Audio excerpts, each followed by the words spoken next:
This video is sponsored by Vessi. It's 2025, it's time to lock in now. I know many of you have great resolutions to get more active, to start moving. Mine was to find a more stylish alternative for rain or snow. Vessi is that alternative. As you can all see, I don't live anywhere particularly warm at this time of year, so I need something to combat the snow, and I can't always be lugging around big boots. Vessi's weekend sneaker has been a great shoe because of its waterproof technology and all-day comfort. It's a shoe that's surprisingly warm, given its small, lightweight stature, but it is comfortable and it's durable.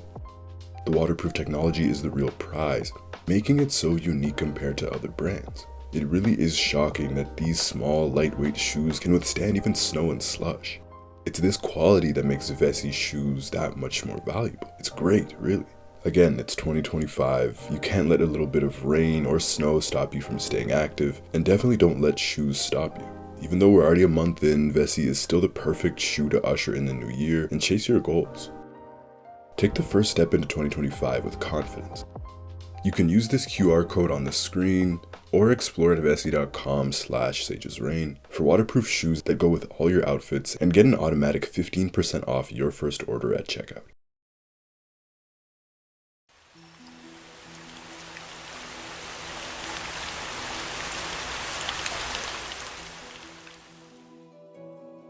Aside from Arkham Knight, I didn't play any of the Arkham series at the time they were released, but after doing so, I understand why they are so revered. So much about Batman has to do with the setting. Gotham City has to feel grimy and dark. It kind of has to feel hopeless. With crime and corruption at every corner of the city, these games evoke that feeling.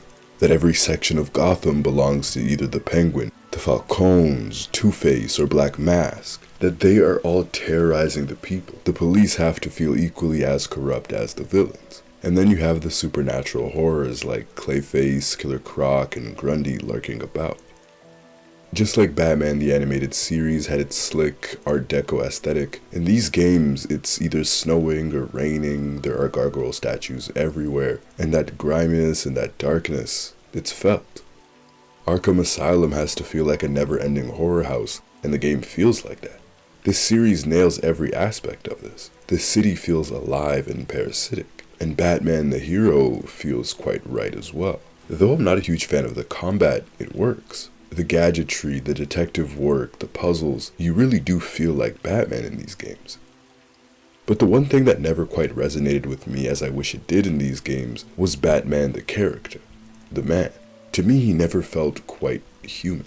Arkham City, Arkham Knight, and Asylum to a slightly lesser degree are all games that prioritize plot over character, which is perfectly fine. The games are excellent because of it. But for me, the most important part of Batman's character is not the, for lack of a better term, coolness. It's not the badassery. It's the man. The why. And to me, Arkham Origins has the best portrayal of this. Given it is a younger Batman, so it's easier, but it really is the series' peak when it comes to writing the Dark Knight as a compelling character. As stated, Origins features this younger Batman, and everything about him screams youth, but also inexperience. From the onset, his design is a bit different than what we're used to. Compared to the other games, it's a much bulkier Batman suit for a bulkier Batman, a reflection of his mentality at this stage. A young, angry man who handles crime with his fists, who handles adversity with his fists. Of course, he has a wealth of gadgets at his disposal, but this Batman feels extra brutal. I felt that his finishers were more violent, that he's extra harsh on criminals, and there's quite a bit of recklessness to his approach. I think of that first encounter he has with Killer Croc when he has him on the ledge of a cliff and he's just punching him until he speaks. Or the arms deal when he's searching for the Penguin and he chokes a man unconscious because he's so angry. Even Alfred points it out once. His brutality doesn't discriminate, officer, criminal, or otherwise. Roger Craig Smith also plays an incredible Batman. Every line has vengeance spilling out of him, like he doesn't know where to put it. But it will be theirs! It's not the poised, steady Kevin Conroy, which is why it works so well. This is not a hopeful Batman. It reminds me so much of Robert Pattinson's Batman from 2022. It feels like he's not doing this for the city, like he wants to save the city just yet. This recklessness, this hunger, this drive, It's like he wants to eliminate crime in one night. He hasn't seen the sun in days, he hasn't slept in days. For him, rage is ample fuel. It's like he's more angry than helpful at this stage. He is so disgusted with his city, and with the addition of the Joker, it truly shakes the Bat. You can see the way he talks about the clown, how his tone changes. Later on in the game, the Joker tells Batman that he is the Batman. He is so violent, not because it is helpful, but because he likes the way it makes him feel. Though he doesn't confirm it, I think it is accurate, because it's an outlet for all the rage that he's pent up over the years, and he doesn't know how to deal with it. This Dark Knight scours the city without rest, and although Alfred begs him to take a break, to ask for help, to celebrate Christmas, this Batman just physically can't. He's just so tormented. But the circumstances of this game only adds to his frustration.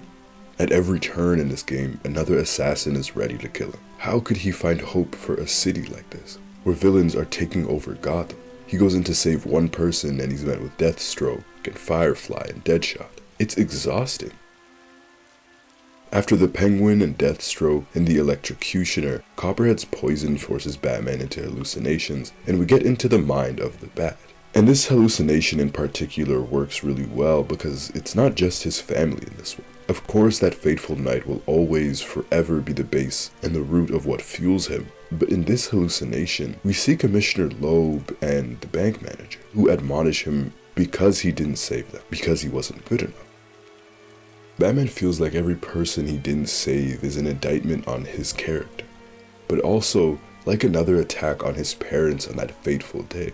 He feels like he should be able to save everyone. It's this vulnerability that Batman shows in this game that really resonates with me. After the explosion of the Gotham Royal, we see a Batman that's genuinely shaken up. Not now, Alfred. Sir, are you all right? Your voice... I'm fine, Alfred. I've dealt with psychopaths before, but this... It's these moments that are particularly moving. The Batman in the rest of the Arkham series, he's so perfect and poised and calculated, so I appreciate this side of him that we see. I think that Batman, even at his most perfect, in his prime, he shouldn't be this machine. Because his strength lies in the fact that he is only human, and that he is so close to his humanity, while wanting to sometimes surpass it, to be able to help his city. But it's this very humanity that gives him the incredible willpower and resolve to do what he does time and again. It's this humanity that gives him the incredible empathy he has for his city. But these emotions only heighten his recklessness. And because of that, he doesn't want to ask for help. He both believes he can do it alone, and he doesn't want anyone else to die because of his orders or because they were caught in the crossfire of these unforgiving assassins. Batman remembers his parents right before his monologue to Alfred, and it just angers him that much more. His resolve has never been stronger in this moment, creating the most iconic piece of dialogue in the game. The best piece of dialogue in the game, for me. Master Bruce, stop! Master Bruce! Bruce, I will not in good conscience allow you to go. You're outmatched by these assassins. What? You're not some hardened vigilante. You're a young man with a trust fund and too much anger.